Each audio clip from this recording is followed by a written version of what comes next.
ওরে বাবা রে বাবা, ওটো ওটো ভেঙে যাবে। আরে আরে বৌদি করছো কি? দাদার নুনু টুনু সব ভেঙে যাবে বাল। শিগগিরই ওঠো, নাহলে রাত্রে গাড়ি চালানোর ড্রাইভার পাবা না। আমারটা ভেঙে যাবে গো, আর পারি না গো। আর বৌদির ওয়েট কি কম নাকি? হাতির মতন একটা শরীর, আর এই টুকটাক নুনু, এইটুকু দাদার একটা নুনু, এই নুনুতে বসলে কি নুনু ঠিক থাকে? বা নুনু তো যাবেই মনে হয়।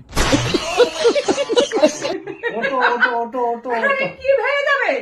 মানে আমি দাদাকে সাপোর্ট করতেছি আর দাদা এদিকে মজা নিচ্ছে। মানে কি বলবো ভাই, এদিকে পেট টিপতেছে আবার দুধ লাফালাফি করতেছে। করো করো, তোমরাই মজা করো, আমরা দেখি হ্যান্ডেল মারি। আমার সবকিছু ভেঙে যাবে রে, আর কিছু সব গলে গেল রে।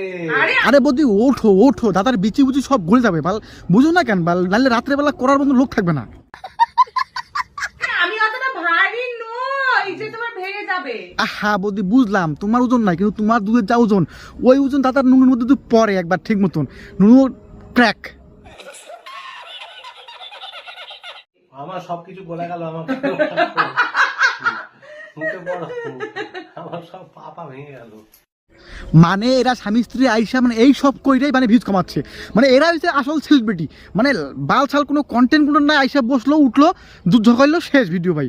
মানে কি কমু, এদেরকে কিছু কইতে গেলে দোষটা পাবো আমাদের উপর, আর কিছু করে নাই। তা বন্ধুরা যতটা পারছি দিছি, আর না পারছি তোমরা কমেন্ট আইসা আরো দিয়ে যাও। তো চলো টাটা।